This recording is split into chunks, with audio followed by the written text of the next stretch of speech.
नमस्कार दोस्तों, स्वागत है आपका अपने YouTube चैनल में।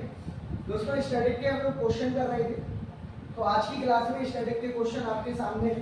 पहला क्वेश्चन है, विश्व का सबसे बड़ा ऊंट मेला कहाँ लगता है? Where is the world largest camel fair है? तो ये मेला जो है वो पुष्कर, राजस्थान का एक शहर है जिसका नाम है पुष्कर। पुष्कर के अंदर ये मेला को लगाया जाता है। ये विश्व का सबसे बड़ा ऊंट मेला होने के साथ साथ ये विश्व का यानी राजस्थान का सबसे बड़ा पशु मेला भी है। राजस्थान का पशु मेला इसको हम कहते हैं। दूसरा आता है सोनीपत फेयर। सोनीपत, पानीपत और सोनीपत पंजाब का एक शहर है जहाँ पे मेला लगाया जाता है। आगरा फेयर सावन के महीने में लगाया जाता है, आगरा में सावन के महीने में। और बिहू फेयर ये हमारा बिहू, असम में जो बिहू त्योहार है, असम में जो बिहू त्योहार है उसके उपलक्ष्य में ये मेला लगाया जाता है। बिहू त्योहार के उपलक्ष्य में मेला लगाया जाता है। तो विश्व का सबसे बड़ा ऊंट मेला कहाँ पर है? विश्व का सबसे बड़ा ऊंट मेला जो है वो पुष्कर स्थान पर है। What is the main page of the web page called? Web page का मुख्य पेज को क्या कहते हैं? तो देखिए, वेब पेज आप जानते हैं कि कंप्यूटर का हमारा एक वेब पेज होता है। इस मेन पेज को हम होम पेज के नाम से जानते हैं। अच्छा, अगर बात करें हम कंप्यूटर की, तो कंप्यूटर की अगर हम बात करते हैं तो कंप्यूटर, विश्व का पहला कंप्यूटर कौन सा है? विश्व का पहला कंप्यूटर कौन सा है? विश्व का पहला कंप्यूटर, तो विश्व का पहला कंप्यूटर का नाम है एनियक। विश्व के पहले कंप्यूटर का नाम है एनियक। भाई, विश्व का पहला सुपर कंप्यूटर की अगर हम बात कर लें तो विश्व के पहले सुपर कंप्यूटर का नाम है सिद्धार्थ। विश्व का पहला सुपर कंप्यूटर का नाम है सिद्धार्थ। भाई, भारत का पहला सुपर कंप्यूटर का जो नाम है वो है परम 8000। परम 8000। भाई, भारत की परम 8000 यानी भारत का पहला सुपर कंप्यूटर बनाने वाले व्यक्ति का नाम क्या है? तो भारत का पहला सुपर कंप्यूटर बनाने वाले पहले व्यक्ति हैं विजय भटनागर पांडुरंग। विजय भटनागर पांडुरंग। भारत के पहले सुपर कंप्यूटर बनाने वाले पहले व्यक्ति का नाम है विजय भटनागर पांडुरंग। भाई, भारत में कंप्यूटर की नींव किसने रखी थी? तो भारत में कंप्यूटर के जनक माने जाते हैं शैम पित्रोदा। भारत में कंप्यूटर के जनक माने जाते हैं शैम पित्रोदा। भाई, भारत में प्रौद्योगिकी के जनक के रूप में जाने जाते हैं, प्रौद्योगिकी के जनक के रूप में माने जाते हैं राजीव गांधी जी। प्रौद्योगिकी के जनक के रूप में माने जाते हैं तो हमारे देश के प्रधानमंत्री राजीव गांधी, क्योंकि राजीव गांधी ही शैम पित्रोदा को लेकर भारत लौटे थे। एक्चुअल में शैम पित्रोदा स्विट्जरलैंड से आए थे। शैम पित्रोदा स्विट्जरलैंड से आए थे और श्री राजीव गांधी जो उस समय तत्कालीन प्रधानमंत्री थे वो शैम पित्रोदा को स्विट्जरलैंड से लेकर आए थे। और उसी समय राजीव गांधी जी शैम पित्रोदा के साथ साथ स्विट्जरलैंड से एक बोफोर्स भी लाए थे। बोफोर्स लाए थे। बोफोर्स एक तोप का नाम है जिसका प्रयोग सबसे ज्यादा कारगिल के युद्ध में किया गया। बोफोर्स एक तोप का नाम है जिसका प्रयोग सबसे ज्यादा कारगिल के युद्ध में किया गया। इसके अलावा भारत में कंप्यूटर की अगर हम बात कर लें तो भारत में सबसे पहले कंप्यूटर कहाँ लगाया गया? तो भारत में सबसे पहले जो कंप्यूटर लगाया गया वो हमारी मौसम वेधशाला पुणे में लगाया गया। मौसम वेधशाला पुणे में लगाया गया। भारत में सिलिकॉन वैली किससे जाना जाता है कि कंप्यूटर का सारा काम कहाँ पर किया जाता है? तो सिलिकॉन वैली हम लोग कर्नाटक के बेंगलोर के नाम से, कर्नाटक की राजधानी बेंगलोर को कहते हैं। सिलिकॉन वैली कर्नाटक की राजधानी बेंगलोर को कहा जाता है। सिलिकॉन वैली का मतलब होता है कि कंप्यूटर में जो सिलिकॉन की चिप लगती है तो वो चिप या कंप्यूटर का पूरा बनाने का काम किसके द्वारा किया जाता है? तो कंप्यूटर के अधिकतर काम कर्नाटक के बेंगलोर में किए जाते हैं, इसलिए हम सिलिकॉन वैली के नाम से बेंगलोर को हम जानते हैं। अगला क्वेश्चन आता है हमारा Harappa is situated on the bank of which river? Harappa सभ्यता में हड़प्पा किस नदी के किनारे स्थित है? तो हड़प्पा जो है वो रावी नदी के किनारे स्थित है। रावी नदी वर्तमान में कहां से निकलती है? तो रावी नदी वर्तमान में रोहितांग दर्रे से निकलती है। रोहितांग दर्रे से निकलती है और ये दर्रा भारत के हिमाचल प्रदेश में पड़ता है। रावी नदी किसकी ट्रिब्यूटरी है, किसकी सहायक है? तो रावी नदी, अगर हम सहायक की बात करें तो रावी नदी किसकी सहायक है? रावी नदी जो है ये बेटा बेसिक तौर पर देखा जाए तो इस सिंधु का भाग है। सिंधु का भाग है, यानी हमारी जो इंडस रिवर है उसका भाग है रावी नदी। तो रावी नदी जो है सिंधु का भाग है। तो सिंधु में 5 नदियां, सिंधु नदी में 5 नदियां गिरती हैं। सिंधु नदी 5 नदियों को लेकर चलता है, यानी सिंधु नदी तंत्र का भाग इसे हम मानते हैं। सिंधु नदी तंत्र का भाग इसे हम मानते हैं। तो सबसे पहले आती है हमारी सिंधु, सिंधु के बाद आती है हमारी झेलम, झेलम के बाद आती है हमारी चेनाब, चेनाब के बाद आती है हमारी रावी, और रावी के बाद आती है हमारी ब्यास, और ब्यास के बाद आती है हमारी सतलज। तो सिंधु, झेलम, चेनाब, रावी, ब्यास और सतलज ये सिंधु नदी तंत्र का भाग होते हैं। इनके बीच में दोआब बनते हैं। क्या बनते हैं? इनके बीच में दोआब बनते हैं। तो ये दोआब जो होते हैं वो हमारे इस तरह से काम करते हैं। तो अगर हम बात कर लें सिंधु और झेलम के बीच के दोआब को, तो इसे बोलते हैं सिंधु सागर दोआब, सिंधु सागर दोआब के नाम से जानते हैं।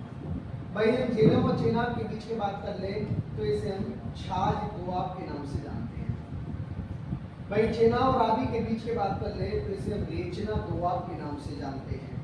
और वहीं अगर हम रावी और ब्यास के बीच की बात कर ले तो इसे हम बारी दोआब के नाम से जानते हैं। बारी दोआब के नाम से जानते हैं।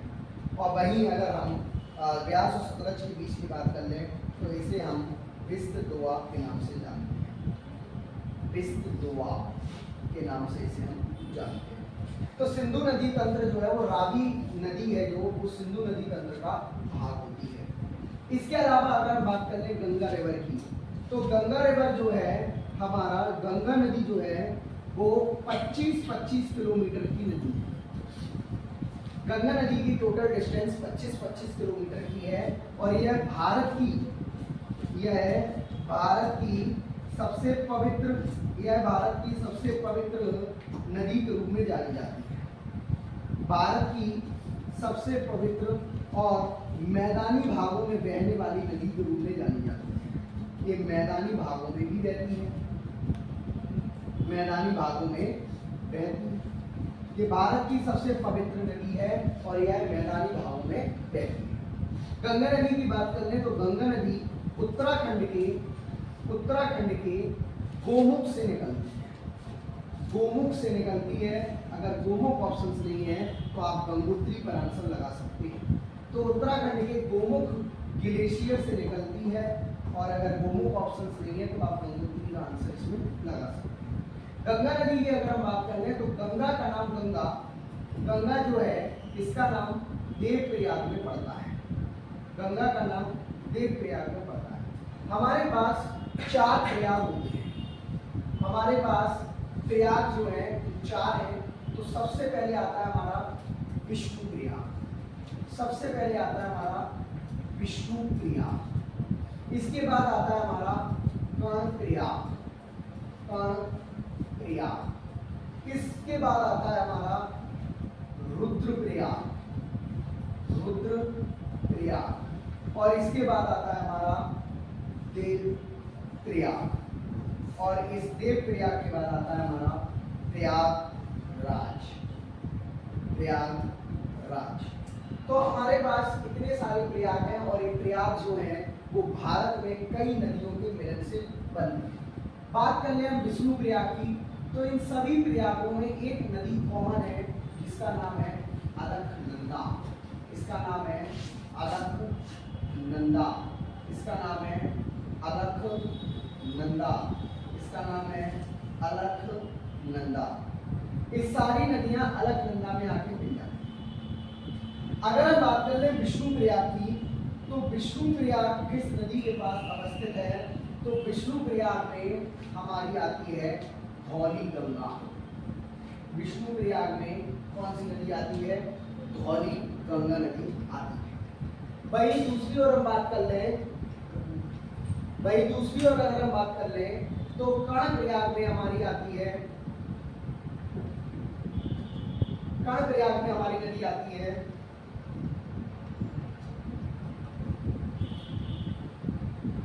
इसमें रुद्रप्रयाग में आती है मंदाकिनी, रुद्रप्रयाग में आती है मंदाकिनी, और देवप्रयाग में आती है भागीरथी। देवप्रयाग में आती है भागीरथी, और कर्णप्रयाग में आती है पिंडार। तो विष्णु प्रयाग में धौली गंगा, आप इन्हें याद कैसे करेंगे? अच्छा, प्रयागराज में दो नदियां मिलन है, सब जानते हैं, गंगा और यमुना। और धार्मिक शास्त्र के अनुसार इसमें एक नदी और भी आती है जिसका नाम है सरस्वती। धार्मिक शास्त्रों के अनुसार एक नदी का मिलन और भी होता है, वो है सरस्वती। परंतु वैज्ञानिक दृष्टिकोण से हमारे पास केवल दो नदियों का मिलन है, प्रयागराज। आप इसे याद कैसे करेंगे? ये सारे प्रयाग तो आप लोग सीरियल से इसे याद करने के लिए याद रखना कि हमारे दिमाग में विष्णु जी निवास करते हैं, तो पहले विष्णु प्रयाग, विष्णु के बाद यहाँ आ जाएगा तो कान मिलेंगे आपको, तो कर्ण प्रयाग, कान के बाद आप आएंगे तो गले में आप रुद्र की माला पहनते हैं, तो रुद्र प्रयाग, और रुद्र के बाद आप दिल, जो आपका दिल है, यहाँ पे आपका देव निवास करता है, तो देव प्रयाग। तो इस तरह से आप विष्णु कर्ण रुद्र देव, विष्णु कर्ण रुद्र देव प्रयाग आप याद रखेंगे। सारी नदियां इसी तरीके से आपको याद रखेंगी। अलकनंदा सारी नदियों में कॉमन है। विष्णु भगवान समुद्र के अंदर रहते हैं तो धुले हुए रहते हैं, इसलिए इसको आप याद कर लीजिएगा कि धौली गंगा। कान में हम लोग कान में जो मैल होता है उसको हम पिंडी बना के फेंक देते हैं, तो हमारा पिंडार हो गया।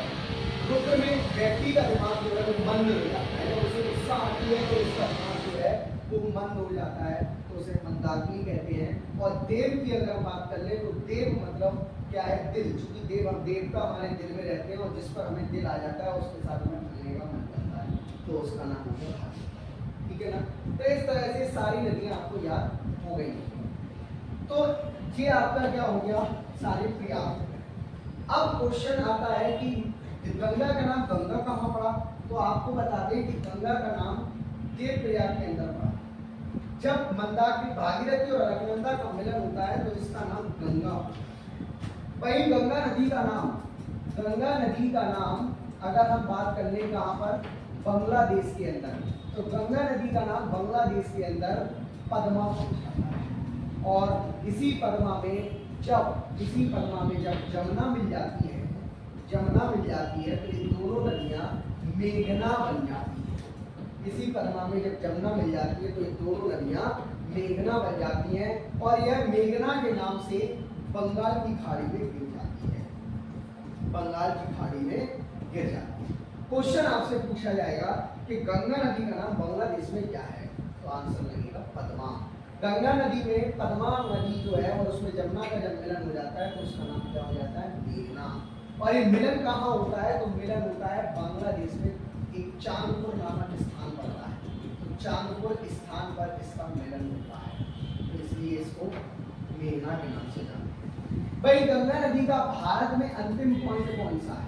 तो अगर हम बात करें भारत में अंतिम बिंदु की गंगा नदी की, तो भारत में गंगा नदी का अंतिम बिंदु है बंगाल का फरक्का बैराज। बंगाल का फरक्का बैराज, सारे तीर्थ बार बार और गंगा सागर एक बार।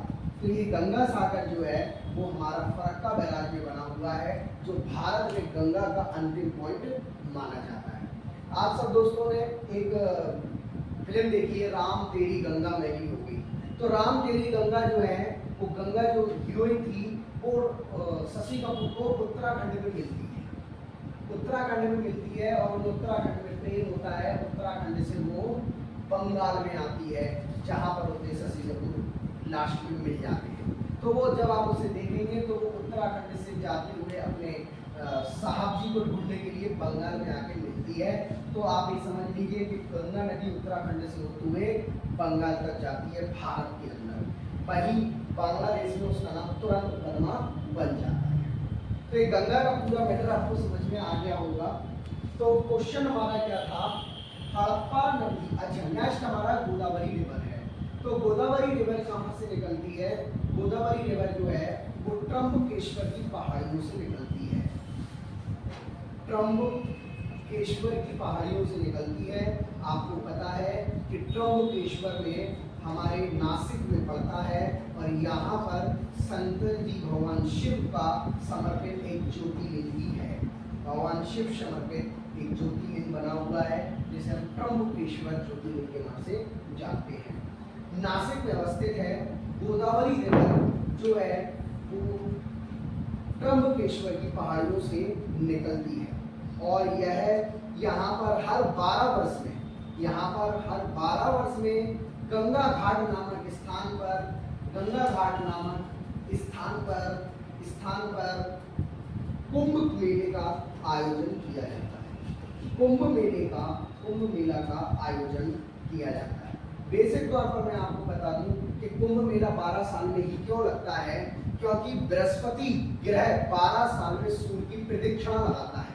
बृहस्पति ग्रह 12 साल में सूर्य का परिक्रमा लगाता है। जब वो 12 साल में सूर्य की परिक्रमा लगा के वापस अपने स्थान पर पहुंच जाता है तब कुंभ नक्षत्र आता है। इसलिए कुंभ मेला 12 साल में लगता है। जब कुंभ नक्षत्र आता है इसलिए कुंभ मेला 12 साल में लगता है। बात कर ले हम यमुना रिवर की।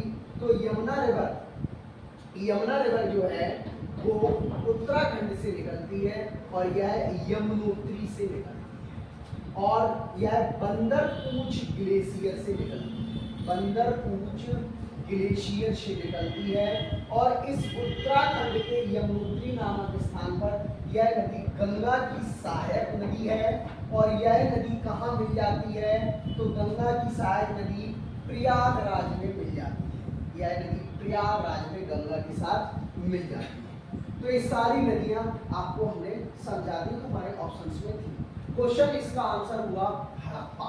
हड़प्पा इसका आंसर है।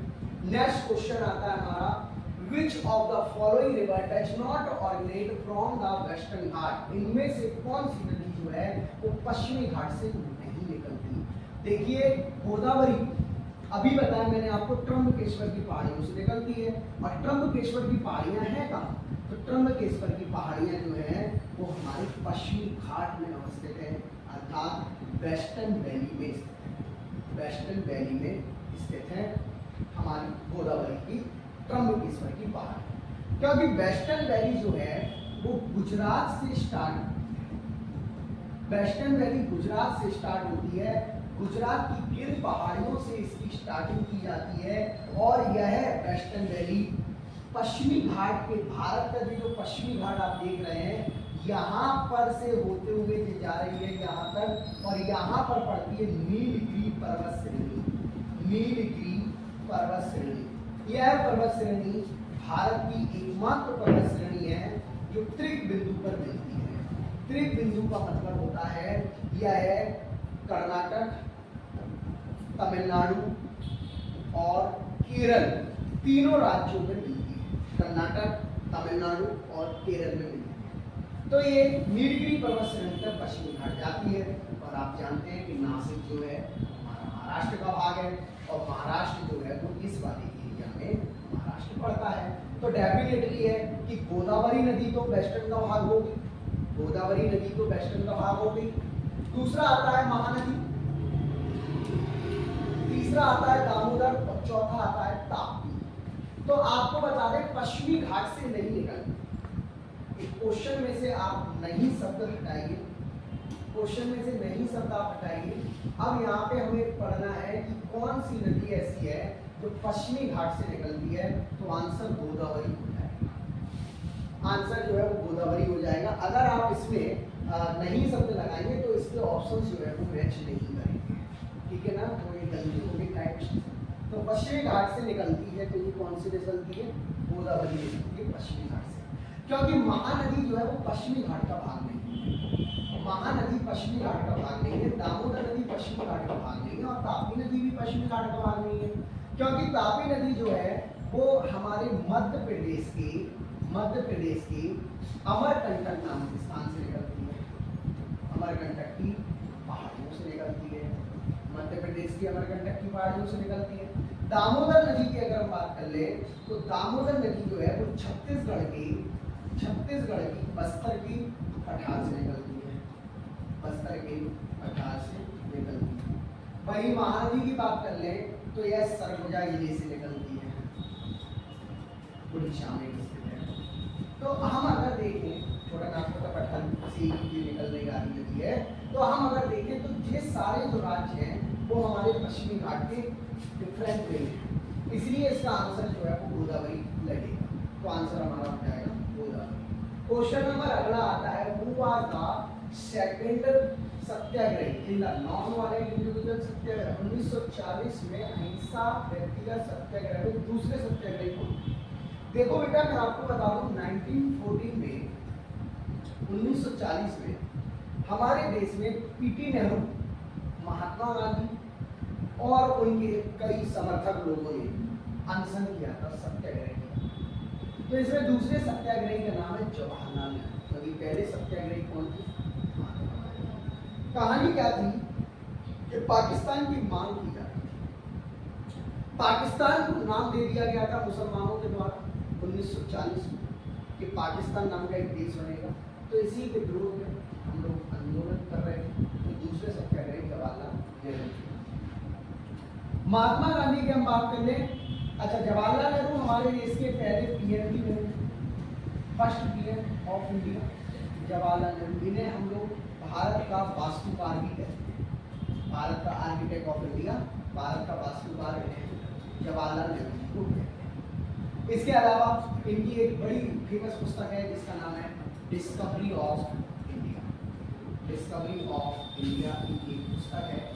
और पीटी नेहरू हमारे देश के फर्स्ट प्राइम मिनिस्टर थे, first prime minister of India PT Nehru, first prime minister of India PT Nehru को माना जाता है।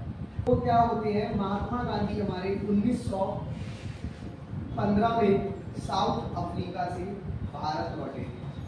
जब साउथ अफ्रीका से गांधी जी भारत लौटे तो ये 7 से 9 जनवरी को भारत लौटे। और इनकी भारत लौटने की स्थिति पर भारत लौटने की स्थिति में उस तारीख को याद रखने के लिए प्रवासी सम्मेलन मनाते हैं।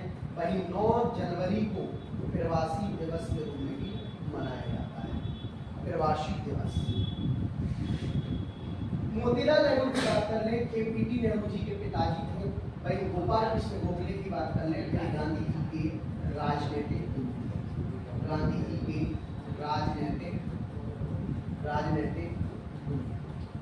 गांधी जी के राजनीतिक गुरु पीटी नेहरू, गोपाल कृष्ण जी।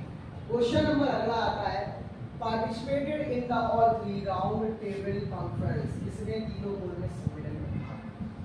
देखिए मैं आपको बता दूं कि 1930 में जब गांधी जी ने सविनय अवज्ञा आंदोलन स्टार्ट किया तो इस आंदोलन में गांधी जी के साथ एक सबसे बड़ी समस्या क्या थी कि गांधी जी ने अंग्रेजों की बेइज्जती कर दी थी। सविनय अवज्ञा आंदोलन जब हुआ, इस आंदोलन में गांधी जी ने दांडी यात्रा निकाली। और दांडी यात्रा जब इन्होंने निकाली तो इस आंदोलन में गांधी जी ने नमक कानून को तोड़ा। जब अंग्रेजों की भयंकर बेइज्जती हो गई तो अंग्रेजों ने गांधी जी से बात करने के लिए एक सम्मेलन स्टार्ट किया। अंग्रेजों ने कहा कि गांधी जी हमें आपसे बात करनी है, आइए हम आपसे बात करें।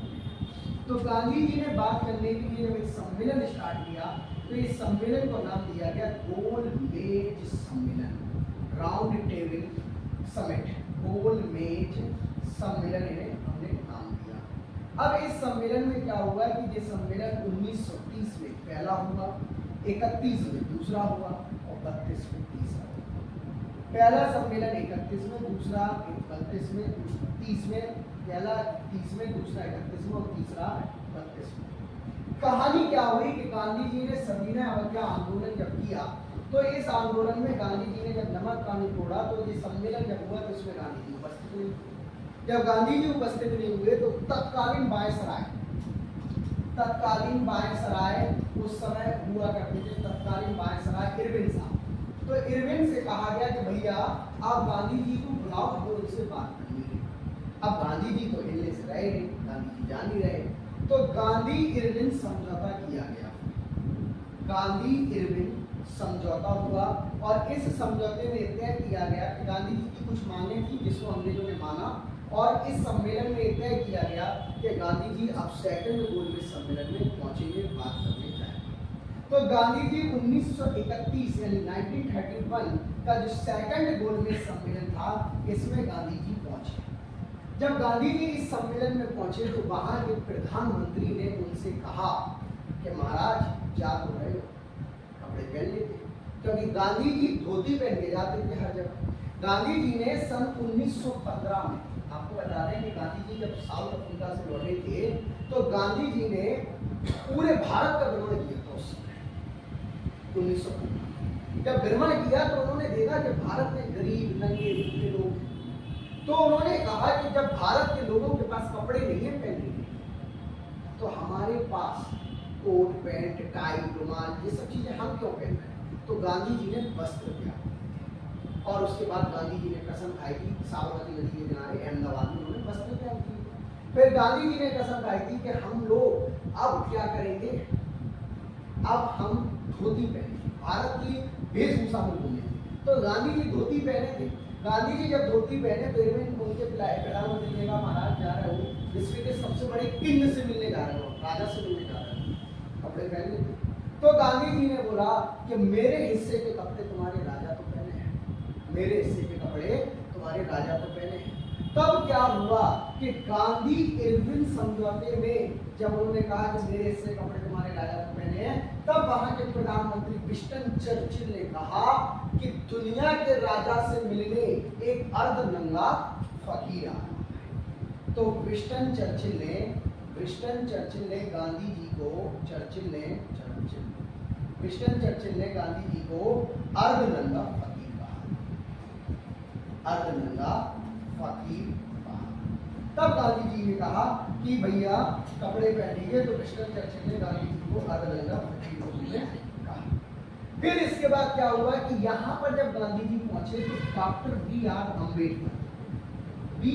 अम्बेडकर जी जो थे बेटा ये तीनों गोलमेज सम्मेलन में जाते थे, पहले में भी गए, दूसरे में भी गए और तीसरे में भी गए। और आपके क्वेश्चन का आंसर यही है कि किसने तीनों में सम्मेलन में भाग लिया, तो आंसर आएगा बी आर अम्बेडकर, तीनों गोलमेज सम्मेलन में भाग लिया।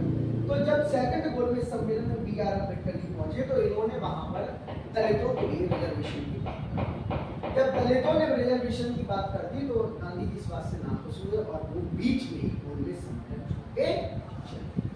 फिर इसके बाद इन दोनों के बीच में डिस्प्यूट हो गया और ये गांधी जी अनशन पे बैठ गए। बाद में पूरा समझौता हुआ, हम कभी आपको और बताएंगे कि पूरा समझौता क्या है। अगर क्वेश्चन आएगा स्टडी का तो हम आपको पूरा समझौता बताएंगे।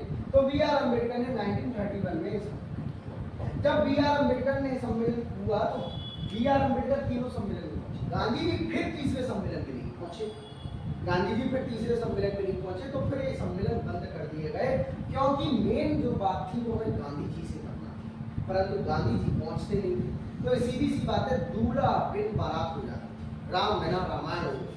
तो फिर क्या हुआ कि गोलमेज सम्मेलन बंद कर दिया। वही भीमराव अम्बेडकर के बारे में इसका आंसर हमारा हो जाएगा भीमराव। नेहरू जी के बारे में भी मैंने आपको बता ही दिया है। नेहरू जी ने एक काम किया था क्या, 1930 में 26 जनवरी को देश को आज़ादी दिलवाई थी। 26 जनवरी को उन्होंने देश को स्वतंत्र घोषित कर दिया, देश को स्वतंत्र घोषित कर दिया था। और यही तारीख याद रखने के लिए हमने 26 जनवरी को गणतंत्र दिवस, इसी तारीख को याद रखा। क्वेश्चन नंबर अगला आता है, first meter reactor where plant at the setup, यानी आदि रिएक्टर संयंत्र कहाँ लगाया गया। तो आपको बता दें कलपक्कम में लगाया गया और कलपक्कम का नाम है इंदिरा गांधी परमाणु इंदिरा गांधी परमाणु संयंत्र के रूप में इसे जानते हैं। और कलपक्कम पड़ता कहाँ पर है? तो कलपक्कम जो है वो आपका तमिलनाडु में पड़ता है। वही कुडमकुलम भी तमिलनाडु में पड़ता है। नरौरा यूपी के बुलंदशहर में पड़ता है और तारापुर महाराष्ट्र में पड़ता है। और यह भारत का पहला फर्स्ट एटॉमिक रिसर्च सेंटर के रूप में जाना जाता है। भारत का पहला परमाणु संयंत्र इसे हम कहते हैं, जिसका निर्माण 1961 में किया गया। हमारे पास 7 परमाणु संयंत्र हैं, 4 आपके सामने लिखे हैं। 5वां जो है आपका वो है रावतभाटा, जो कोटा राजस्थान में पड़ता है। 6वां है कैगा, जो कर्नाटक में पड़ता है। और 7वां है हमारा काकड़ा पारा, ये बेटा गुजरात में पड़ता है। तो इस तरह से हमारे पास 7 परमाणु संयंत्र हैं। उत्तर प्रदेश में इसमें एक क्वेश्चन पूछा गया था कि यूपी में कौन सा परमाणु संयंत्र बनाया गया, तो आंसर लगेगा नरौरा। क्वेश्चन नंबर अगला है, what is the approximate distance between the sun and the earth, यानी सूर्य और पृथ्वी के बीच की लगभग कितनी है? तो आपको बता दें एपिहेलेंस और पोलर हेलेंस के बारे में कि अर्थात ये हमारा सन है। देखिए बेटा है क्या कि सन जो है वो सेंटर में है। ये थ्योरी सबसे पहले कोपरनिकस साहब ने दी। देखो कहानी क्या थी, कहानी ये थी कि 2 साइंटिस्ट, एक थे टॉलमी साहब ने क्या किया, 5वीं सदी में एक थ्योरी दी, जिस थ्योरी में उन्होंने कहा कि जो सूर्य है ये हमारी पृथ्वी के चारों दिशाओं में चक्कर लगाता है, ये कहा टॉलमी साहब। और इनकी इस थ्योरी को जियोसेंट्रिक अवधारणा कहा। जियोसेंट्रिक अवधारणा कहा गया। इनकी इस थ्योरी को जियोसेंट्रिक अवधारणा कहा। बेटा 1000 साल तक ये थ्योरी चलती है, 1000 साल तक ये थ्योरी चलती रही। फिर कोपरनिकस साहब आए। कोपरनिकस साहब बोले कि नहीं साहब, टॉलमी साहब ने गलत। टॉलमी साहब जी आए लगभग 15वीं सदी में। 15वीं सदी में आए टॉलमी साहब, कोपरनिकस साहब, और इन्होंने टॉलमी साहब की थ्योरी को गलत सिद्ध कर। इन्होंने कहा कि जो हमारी पृथ्वी है वो सूर्य का चक्कर लगाती है। जो हमारी पृथ्वी है वो सूर्य का चक्कर लगाती है। और इस थ्योरी को कोपरनिकस की हेलियोसेंट्रिक अवधारणा कहा है। हेलियोसेंट्रिक अवधारणा के रूप में जाना। हेलियोसेंट्रिक अवधारणा के रूप में से हमने जाना कोपरनिकस की इस थ्योरी को हेलियोसेंट्रिक अवधारणा। तो इनकी थ्योरी वर्तमान समय में सही सिद्ध हुई और कारगर सिद्ध हुई। टॉलमी साहब की थ्योरी समय के साथ पीछे छूटी। इसी थ्योरी के आधार पर हमने अपसौर और उपसौर जैसी 2 चीजें पैदा की। अपसौर और उपसौर। अपसौर और उपसौर का मतलब क्या होता है? अपसौर का मतलब होता है कि वो स्थिति, देखिए सूर्य हमारा स्थिर है और पृथ्वी इसके चारों दिशाओं में चक्कर लगाने का काम करेगी। पृथ्वी चारों दिशाओं में सूर्य का चक्कर लगा रही है। आप जानते हैं कि ये चक्कर जो है वो परवलयाकार आकृति में लगाती है। पृथ्वी जो है सूर्य का चक्कर परवलयाकार आकृति में लगाती है। अब हुआ क्या कि इस अवधारणा में क्या देखने को मिला कि यहाँ पर पृथ्वी बहुत दूर है और यहाँ पर पृथ्वी बहुत पास है। यहाँ पर पृथ्वी बहुत दूर है और यहाँ पर पृथ्वी बहुत पास है। तो जब सूर्य से पृथ्वी दूर होती है, जब सूर्य से पृथ्वी दूर होती है तो ऐसी स्थिति में अपसौर होता है। और एक कब होता है तो आपको बता दें, जब हम जैसे उपसौर, अच्छा जब सूर्य से पृथ्वी पास होती है तो ये उपसौर होता है। तो उप मतलब ये हमने बना दिया, तो ये ऊ भी और ये तीन भी है।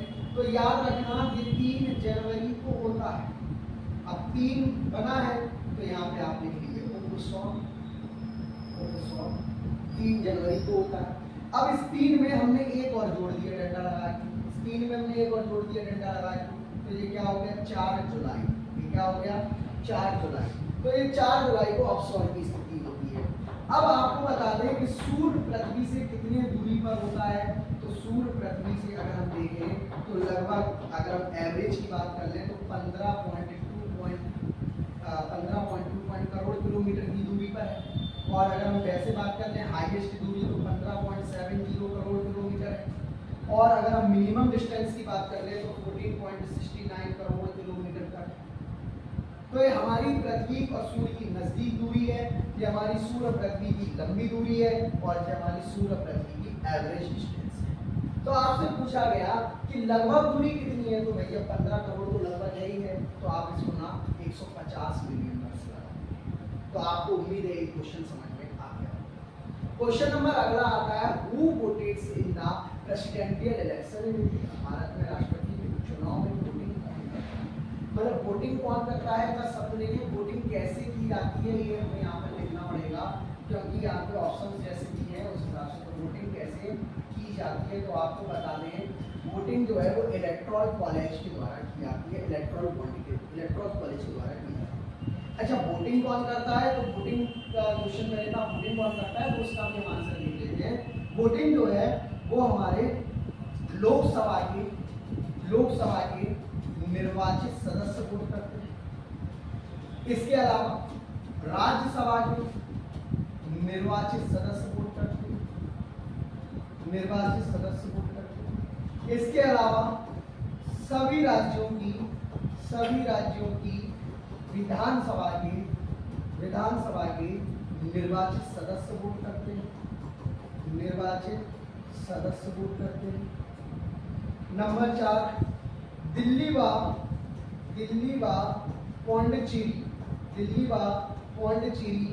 विधानसभा के निर्वाचित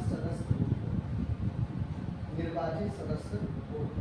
इतने लोग राष्ट्रपति के चुनाव में वोटिंग कर रहे हैं। क्वेश्चन नंबर अगला आता है हमारा, अच्छा वोटिंग कराता कौन है, तो वोटिंग कराने का काम इलेक्शन कमीशन का होता है। वोटिंग कराने का काम इलेक्शन कमीशन का होता है, जो आर्टिकल 324 में आता है।